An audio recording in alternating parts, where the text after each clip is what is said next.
तरक्की सादत जो मौक़ो आहे जो असां पंहिंजे स्कूल में जीअं मीलाद मुस्तफ़ा मल्हाए रहिया आहियूं। चेहरा मुस्तफ़ा का जब देखा गया छप गए तारे चांद शर्मा गया, आमिना देखकर मुस्कुराने लगे, हवा मरियम भी खुशियां मनाने लगी।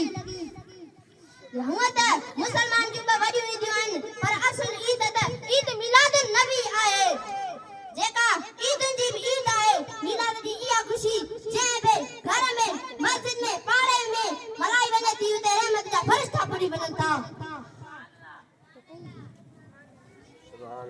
ऐं मिलाद मल्हाइण वारनि जे लाइ रहमत जी दुआ कनि था। साथियो मिलाद हिते मल्हाए वञे थो त उते अल्लाह ताला जी ॾुकार बंदि करे थो, आफ़तुनि खे मुसीबतनि खां माण्हुनि खे महफ़ूज़ रखे थो। जनाब आला रबीउल अव्वल इहो बरकतुनि वारो महीनो आहे जंहिं में 12 रबीउल अव्वल जी ॾींहुं सॼी महीने जो सरदार आहे, जंहिं ॾींहुं सभिनि नबियुनि जी इमाम आयो, जंहिं ॾींहुं दुनिया मां जा ज़ुल्म दूर थी, ऊंदाही ख़तम थी, हर तरफ़ नूर फैलियो, चौधारी रहमत जो थियो। 12 रबीउल अव्वल इहो ॾींहुं आहे जंहिं ॾींहुं ते आमिना जे लाल सिर्फ़ हिन लाल ते प्यारी सारी काइनात लाइ रहमतुल आलमीन बणिजी आयो। सिर्फ़